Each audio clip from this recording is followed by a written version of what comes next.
Hello hi friends, welcome back to RSP talkies. Friends, super star Mahesh Babu fans కి SSMB 29 నుంచి big shock. అవును friends, అదేంటో తెలుసుకోబోయే ముందు నాదొక చిన్న రిక్వెస్ట్. మీలో కనుక super star Mahesh Babu fans ఎవరైనా ఈ వీడియో చూస్తున్నట్టయితే ఒక్కసారి ఈ వీడియోని లైక్ చేయండి.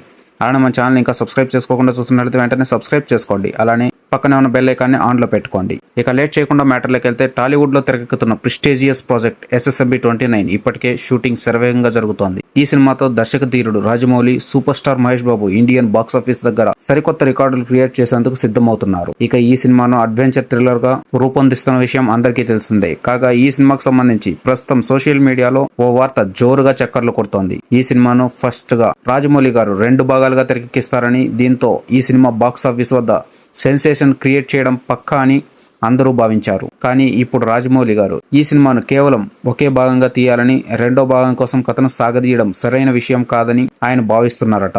సీక్వెల్ పేరుతో కథలను సాగదీయడం అన్ని ఇండస్ట్రీలో అలవాటైపోయింది. మేబీ దానికి కారణం కూడా రాజమౌళినే అనుకోండి. అందుకే ఆయన ఈ సినిమాను ఒకే భాగంగా తీయబోతున్నట్లు రాజమౌళి గారు భావిస్తున్నట్టు తెలుస్తోంది. దీంతో ఈ సినిమాకు రాజమౌళి గారు ఎలాంటి కథను తీసుకున్నాడా, ఎలా తన కథను ఒకే భాగంగా ప్రజెంట్ చేయబోతున్నాడా అనేది ఆసక్తిగా మారింది. ఇక ఈ సినిమాలో ప్రియాంక చోప్రా హీరోయిన్ గా నటిస్తుండగా, ఇప్పటి వరకు అయితే పృథ్వీరాజ్ సుకుమారన్ గారిని ముఖ్య పాత్రలో నటించబోతున్నారని టాక్ గట్టిగా వినిపిస్తోంది. ఫ్రెండ్స్, ఈ న్యూస్ మహేష్ బాబు ఫ్యాన్స్ కి అయితే కొంచెం టెన్షన్ కలిగించిన ఫుల్ కిక్ ఇచ్చే న్యూస్ అని చెప్పొచ్చు. ఫ్రెండ్స్, ఈ వీడియో మీకు నచ్చింది అనుకుంటున్నాను. నచ్చినట్లయితే లైక్ చేయండి. అలానే మన ఛానల్ సబ్స్క్రైబ్ చేసుకోండి. Thank you for watching. By by.